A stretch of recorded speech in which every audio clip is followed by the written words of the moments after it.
Episode number 333. That is sufficient, my lord. I have sworn. And now, madam, try to make your peace with God, for you are judged by men. Milady let her head sink, as if crushed by this sentence. Lord de Winter went out, making a sign to Felton, who followed him, shutting the door after him. One instant after, the heavy step of a marine, who served as sentinel, was heard in the corridor, his axe in his girdle, and his musket on his shoulder. Milady remained for some minutes in the same position, for she thought they might perhaps be examining her through the keyhole.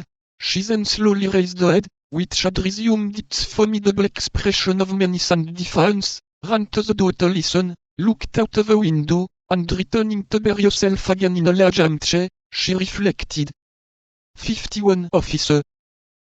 Meanwhile, the Cardinal looked anxiously for news from England, but no news arrived that was not annoying and threatening.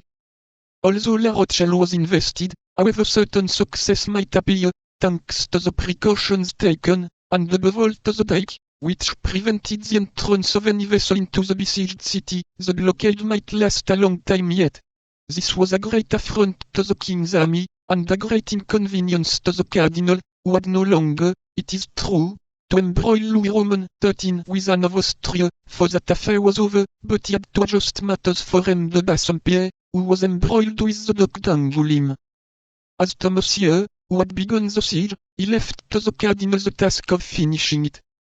The city, notwithstanding the incredible perseverance of its mayor, had attempted a sort of mutiny for a surrender. The mayor hanged the mutineers. This execution quieted the ill-disposed, who resolved to allow themselves to die of hunger, this death always appearing to them more slow, and less sure than strangulation. On their side, from time to time, the besiegers took the messengers which the Rothschild sent to Buckingham, or the spies which Buckingham sent to the Rothschild. In one case or the other, the trial was soon over. The Cardinal pronounced the single word, hanged. The king was invited to come and see the hanging. He came languidly, placing himself in a good situation to see all the details. This amused him sometimes a little, and made him endure the siege with patience, but it did not prevent his getting very tired, or from talking at every moment of returning to Paris, so that, if the messengers and the spies had failed, his Eminence, notwithstanding all his inventiveness, would have found himself much embarrassed. Nevertheless, time passed on, and the Rothschild did not surrender. The last spy that was taken was the bearer of a letter.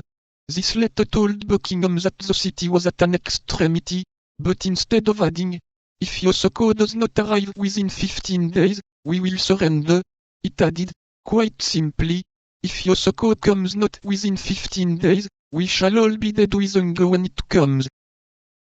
The Rothschild, then, had no hope but in Buckingham. Buckingham was the Messiah.